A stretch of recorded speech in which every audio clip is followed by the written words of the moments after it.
What's up, everybody? This is Chris, and I just want to start this video by saying thank you for all the support on Flash over the past couple months. It's been pretty insane. I think on YouTube, from different promotional channels and stuff, it's racked up over 100,000 views. On SoundCloud, I've gained like over 800 followers since it came out, so the support's been pretty insane. And I've gotten more questions than usual, I guess, on how I made it, and I even got a comment on the song itself on YouTube asking like me to start a tutorial series a couple months ago.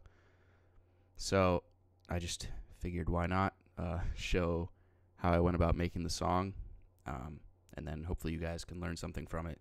This was actually my first time ever making future bass, so it's almost kind of lucky that it turned out the way it did. I was not expecting to make something that sounded this good. I think it's one of my best produced songs yet.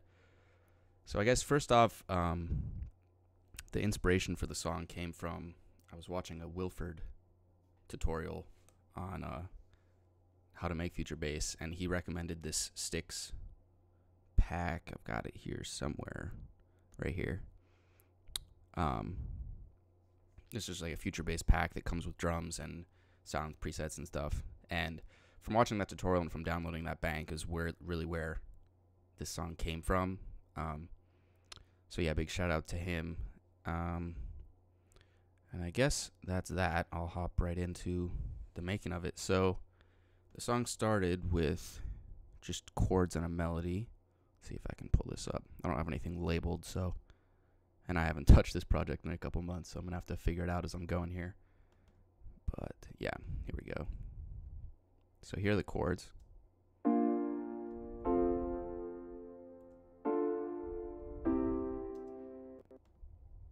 And then the melody on top of it. Let me just do this.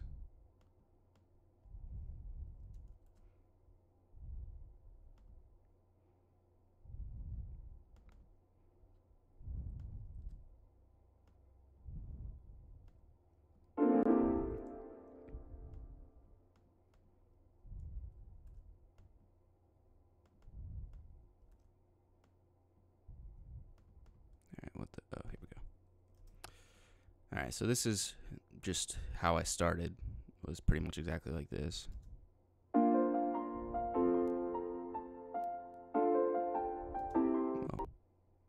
there's no bend, but you get the idea.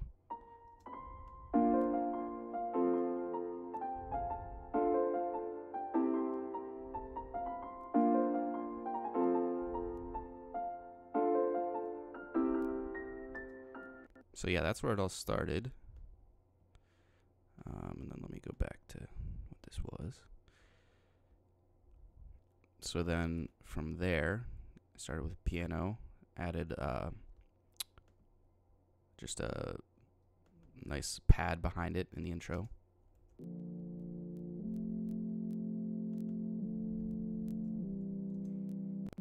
then on top of that, there's this pluck.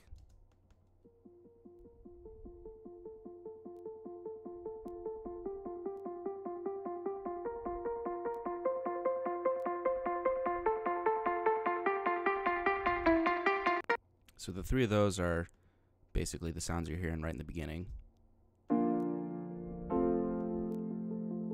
along with this sort of piano.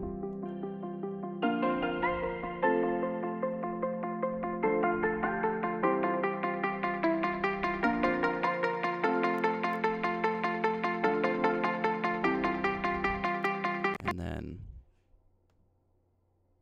there's just a nice like crash at the beginning from the sticks, along with everywhere except for the drop there's this nice atmosphere to help fill it out too.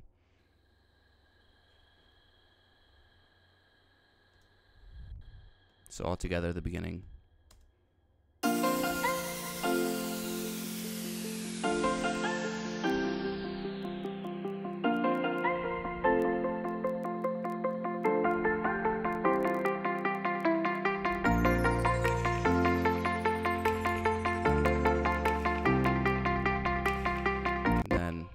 this Second section, I just added a bass.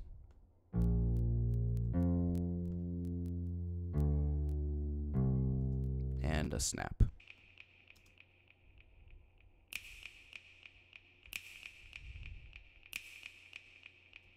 So yeah, that's the intro. And then there's this sort of like break, I guess.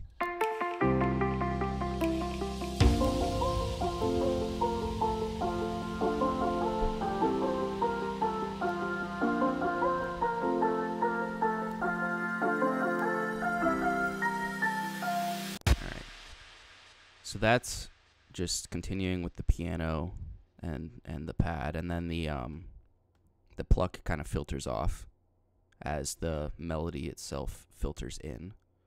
So after the intro piano, the main melody comes in.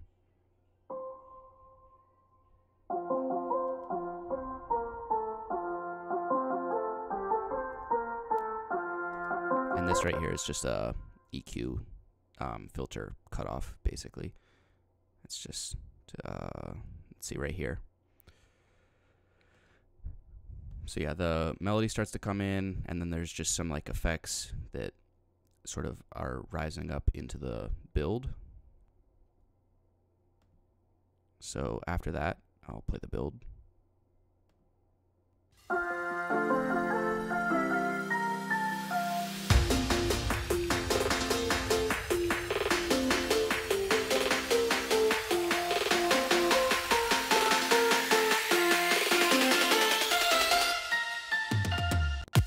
So there's this sticks hi-hat thing that I used as sort of a filler in the build, just to add more space.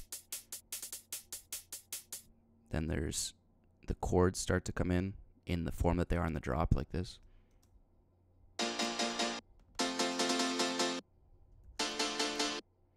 And they filter kind of out to give it that like build effect. There's the low end is getting filtered out. I'll show more of that once we get to the drop itself. And then more of the leads come in and they just start filtering in.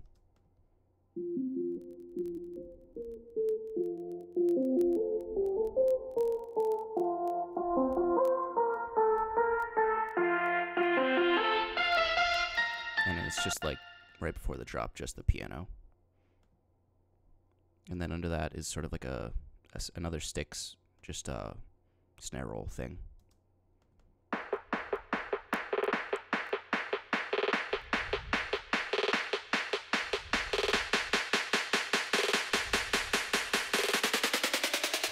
Which I also have reverb on. And then there's some like sort of like flanger type thing. Classic build up right there. The snaps come back in along with the ambience. So yeah, all that combined is the build up. And then one last thing I'll show you on the master track. I have you can see this utility here, this gain. This is just a volume automation. What that does is, since the build up is not sidechained, it's going to be louder. So a trick that I misspoke there. Sorry, that was wrong. The drop is actually happened to be, usually that's how it works, that the drop is almost too quiet, so you want to make it louder. In this track, since there's so much more going on in the drop, it was too loud in comparison to everything else. So what I actually did was I had to bring the volume down for the drop, as you can see here. Usually I wouldn't recommend doing that, but that's just the way this one turned out. So yeah, after that, I will get into the drop.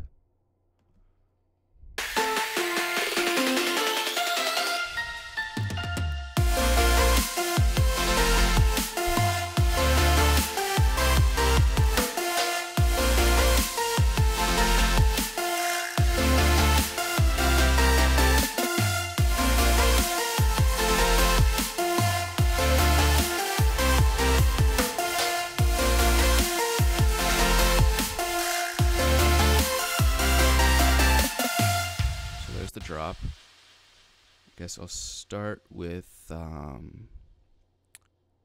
maybe the chords. Let might be the most important part. So basically it's the same chords as the intro, just doing this sort of stop and start pattern.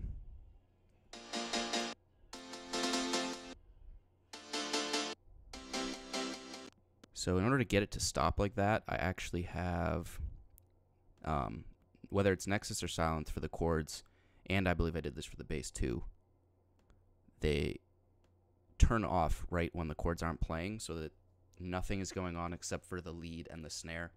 And if you also notice, they stop on every place where the snare hits. So I can go up here. This is the snare, and as you can see, well, there's so much stuff in the way here, but maybe this will kind of work. As you can see, right when the snare hits here, that's when the chord stops, and that happens basically all the way through. And that's in future bass. I think it sounds good when the snare is really standing out, so that's a good trick. Oops, I went back to the build-up. But yeah, there's the piano. Let me show everything else here. Then there's just a couple of sound layers on top of it.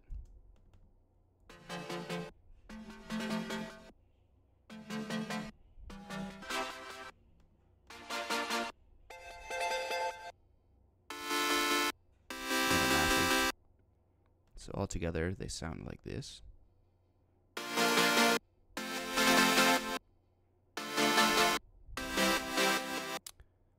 And yeah, that's that. There's sidechain, which I'll go over once I get to the percussion, compressor, multiband compressor, all sorts of effects going on there. As you can see.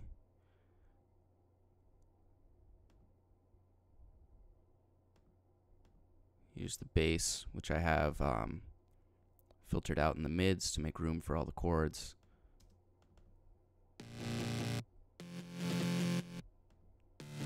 It's just a standard bass on top of a sub. Oh, nope, I was wrong.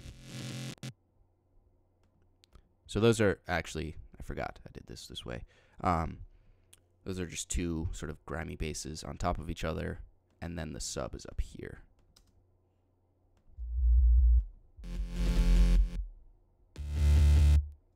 So as you can see, the bass is cut off around 95 hertz there to make room for just the sub at the low end.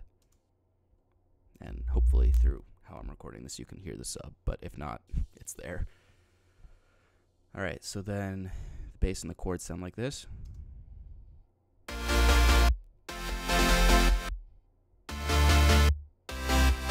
then on top of that is the lead, which altogether sounds like this.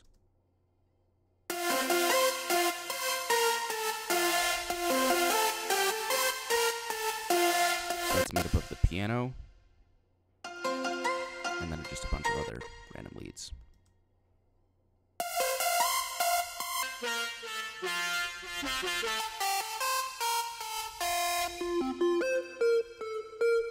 And then for non-Ableton users, what this EQ is going on here, I'm sure there's a way to do this in FL and all other DAWs, but it's what I've got is some like mono leads and some sort of stereo leads. So on this lead, for example, it's very mono. So as you can see here, I've got this mono / stereo EQ mode. I think there's some like official name, but I don't know it. So what I've done is I've removed some of the stereo frequencies. That's what's here in yellow, and then boosted the mono frequencies to help give it sort of a strong center to the lead. And then on like this lead, which is very stereo, like a big super saw, I've done the opposite. Removed some mono and added some stereo. And that's a good trick to make your leads feel really full, I think. Make sure you've always got some mono leads and some stereo leads on top of each other.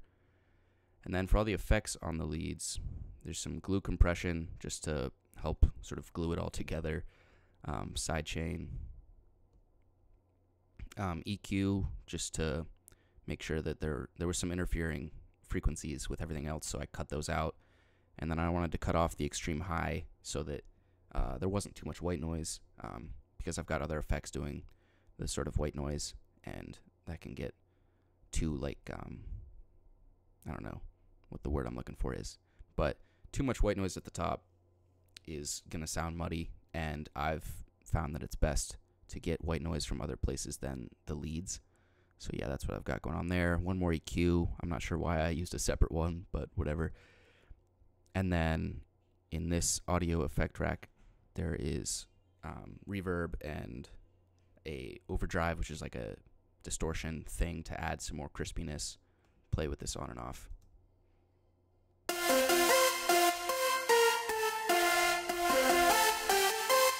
you can hear there, that just adds some crispiness to it. And then I think this is a stereo imager. Yeah, so this is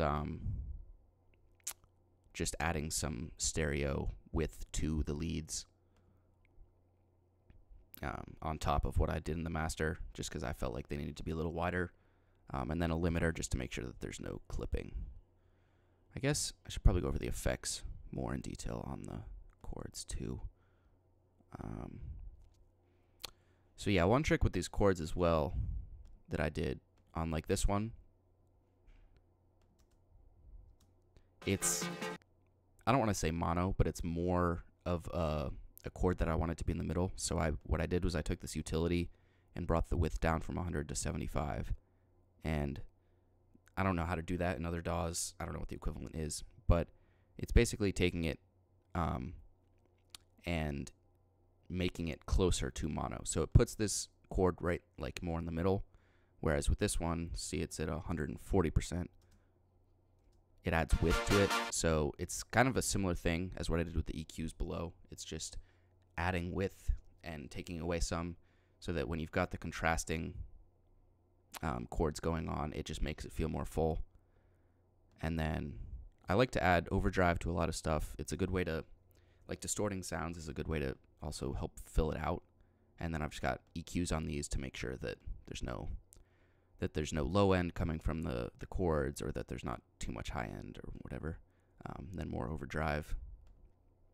And then, yeah, on the mixer, the auto filter here is just used for the build-up to cut out the lows during the build-up. This multi-band compressor.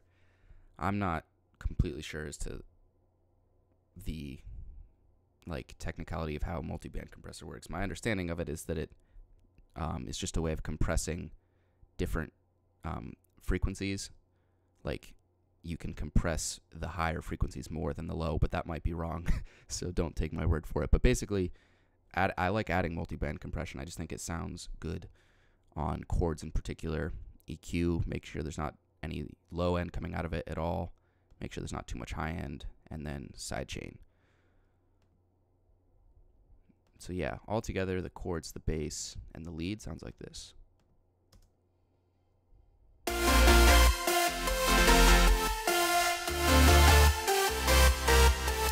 then we get into the drums.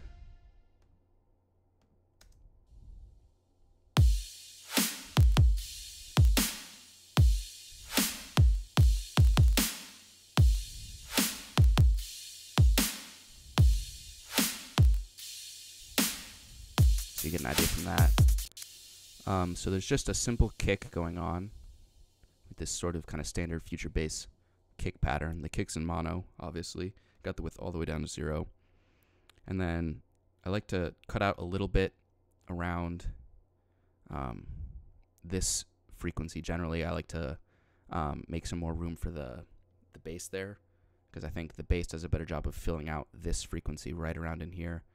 So I didn't actually boost the bass, which I usually do, but yeah, this is just a good way to help the bass fill out, or I guess come through the mix more, because the kick, you don't really need it right there much. And then I added a little bit to the high end just to give it a little more of a click.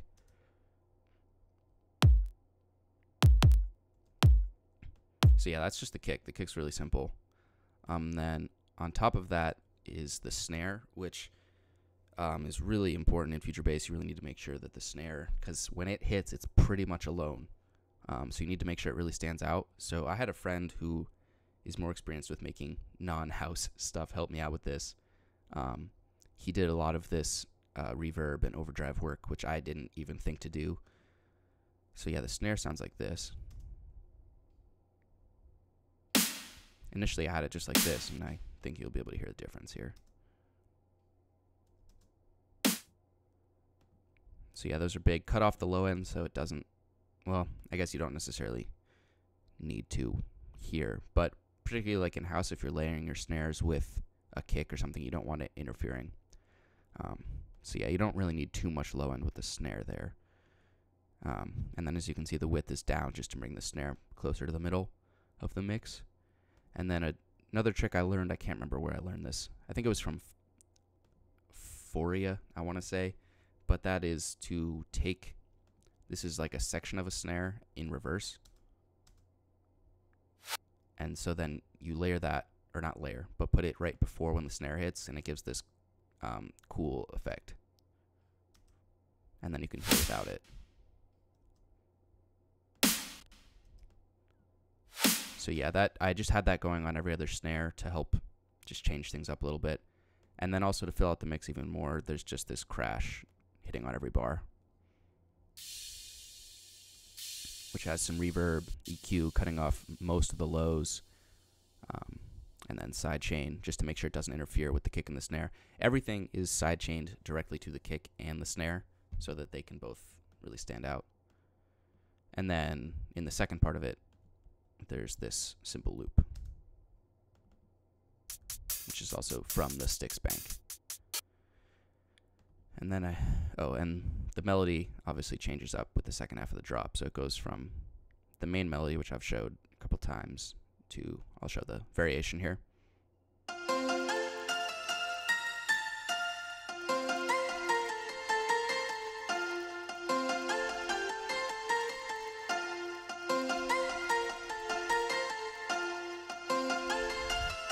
yeah, that's the second variation of it. And then also to add on to the kick, there's all these random like percussion noises. Or not just the kick, but the percussion. So there's this.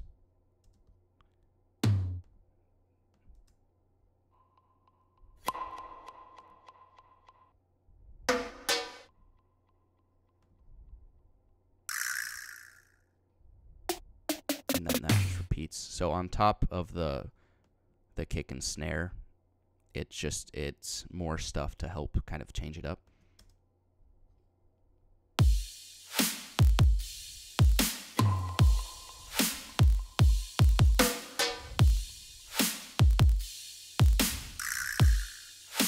And I'm pretty sure, yeah, all of those came from Styx, the Styx pack.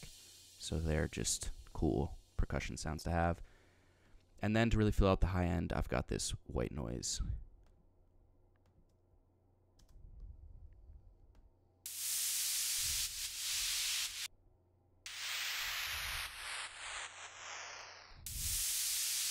And that's cutting out for like these percussion effects and the snare, or like every other snare, it's cutting out. So like when the snare hits here, you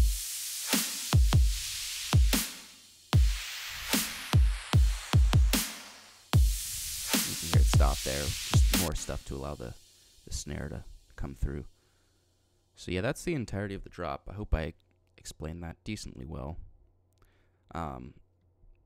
The second half of the song is basically the same thing, and there's just one extra part in the break with a guitar and like a filtered kick before the second drop. But the second drop is basically the same thing. The only difference is this third variation introduces the pluck into it from the beginning. So yeah, that's that. I guess I'll show the mastering.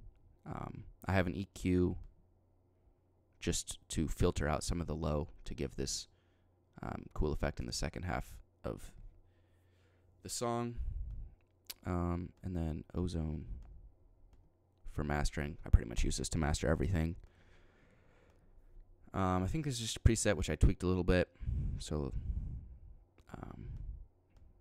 yeah, there's that. The stereo imaging, again, bringing everything in the low end of the track into mono. and then adding a tiny bit of width and taking away a very small amount from this section. This looks like I didn't really use this much, except for to cut off very extreme lows and very extreme highs. So that's basically all that EQ is doing there. And then compressor, and then I use ozone for my dither, so I don't export with a dither on. So that's basically that. Thank you guys so much for all the support, and I hope you learned something from this. I know it wasn't the most well-organized tutorial of all time. But thanks so much, and expect more stuff from me soon, and I'll see you guys later.